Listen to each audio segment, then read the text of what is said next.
یہ والا سوال بہت ہی زیادہ لائکڈ ہے، 2000 سے زیادہ لوگوں نے لائک کیا ہے. Do you believe in God? If yes then is it formless or not? Do you believe in any religion? اس کا جواب بھی بڑا سیدھا ہے، نہیں. میری رائے میں جتنا بھی کچھ میں نے سیکھا ہے دنیا کے بارے میں، ہماری پلانٹ کی ہسٹری کے بارے میں، ایولیوشن کے بارے میں، یہ ساری چیزوں کو سمجھ کر میں نے جو انڈرسٹینڈنگ ڈیولپ کری ہے، میری رائے میں کوئی بھگوان، کوئی اللہ، کوئی گاڈ ایگزسٹ نہیں کرتا. وقت نہیں ہے، میں مختصر سا اس کا جواب دوں گا. اس کے لیے بھی دوں گا جو خدا میں نہیں مانتے، اور اس کے لیے بھی جو انیک خدا میں مانتے. اگر کوئی ناستک مجھ سے پوچھتا ہے اور کہتا ہے کہ خدا نہیں ہے، سب سے پہلے میں اسے مبارکباد دوں گا. کیوں؟ کیونکہ عام انسان اندھ وشواس کر رہے.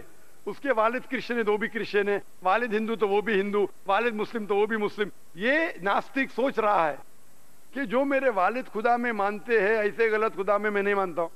تو وہ سوچ رہا ہے. میں اسے مبارکباد دیتا ہوں کیونکہ اس نے اسلام کا پہلا پارٹ، جو شہادت ہے اسلام میں، اس کا پہلا پارٹ کا پہلا بھاگ کہا ہے لا الہ، خدا نہیں ہے. ابھی مجھے ثابت کرنا چاہیے الا اللہ، صرف اللہ، جو میں انشاءاللہ کروں گا. اور اس کے بعد محمد صلی اللہ علیہ وسلم. یہ جو لوگ ناستک ہوتے یا جو سائنس میں مانتے ہیں، جیسے آپ کے برہمن ہیں، قرآن سائنس کے اونچا ہے، لیکن جب سائنس ان کا معیار ہے تو میں سائنس کے ذریعے ثابت کروں گا انشاءاللہ. جیسے میں نے پہلے پوچھا تھا، میں اس سائنسدان سے پوچھوں گا کہ کائنات کیسے وجود میں آئے، تو وہ کہیں گا یہ کائنات وجود میں آئے جسے کہتے بگ بینگ. اپنی ساری کائنات ایک گولا تھا، پھر ایک دھماکہ ہوا، پھر گیلیکسیز ہوئے، پھر سٹارز ہوئے، چاند ہوا، سورج ہوا، دھرتی ہوئی. میں پوچھوں گا کب پتا چلا، وہ کہیں گا کہ مجھے 40 سال پہلے پتا ہوا. میں کہوں گا یہ تو میرے قرآن مجید میں لکھا ہوا ہے 1400 سال پہلے، سورہ انبیاء میں، سورہ نمبر 21 آیت نمبر 30 میں، اولم یر الذین کفروا، کیا وہ جو لوگ جھٹلاتے ہوئے نہیں جانتے، ان السماوات والارض، کہ یہ دھرتی اور آسمان جڑے ہوئے تھے، کانت کالفکناہما، اور ایک دھماکہ ہوا اور وہ علیحدہ ہوئے. یہ جو آپ کہہ رہے بگ بینگ، یہ قرآن مجید میں 1400 سال پہلے لکھا ہوا ہے. اسے کون لکھ سکتا ہے؟ تو وہ کہیں گا ہو سکتا ہے یہ فلوک ہے، فلوک غلطی سے آ گیا. آرگیو مت کرو.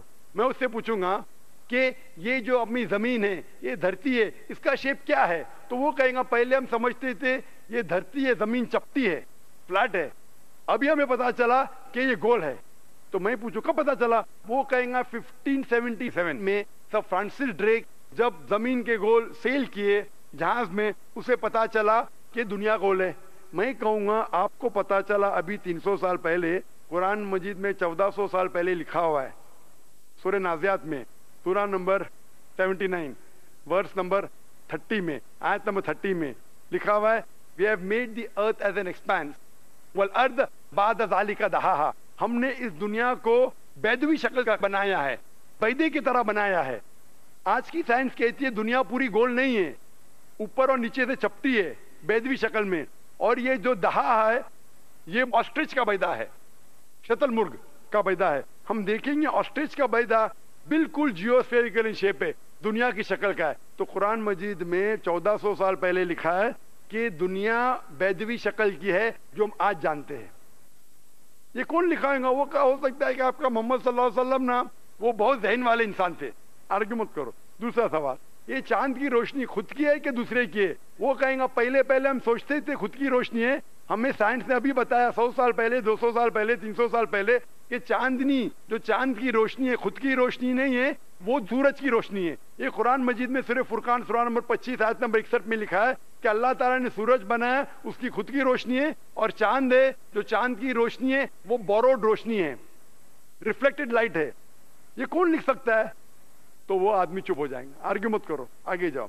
قرآن میں لکھا ہے کہ یہ آسمان کو ہم نے چھت بنایا محفوظ. آج سائنس کہتی ہے کہ جب یہ ریز ہے، دی ریز جو ہے الٹرا وائلٹ ریز، اگر یہ آسمان نہیں ہوگا تو اس سے انسان مر جائیں گے. This filters the U V lights, جس سے انسانیت اور جاندار چیز محفوظ ہے. ایک قرآن میں جن میں 1400 سال پہلے کون لکھ سکتا ہے؟ وہ خاموش رہے گا. اس طریقے سے قرآن میں لکھا ہے واٹر سائیکل کے بارے میں، قرآن میں لکھا ہے بایولوجی کے بارے میں، قرآن میں لکھا ہے بوٹنی کے بارے میں، قرآن میں لکھا ہے کہ کس طریقے سے پلانٹس پودے کے بھی جنس ہے، مرد اور عورت. قرآن میں لکھا ہے کہ کس طریقے سے مد مکھی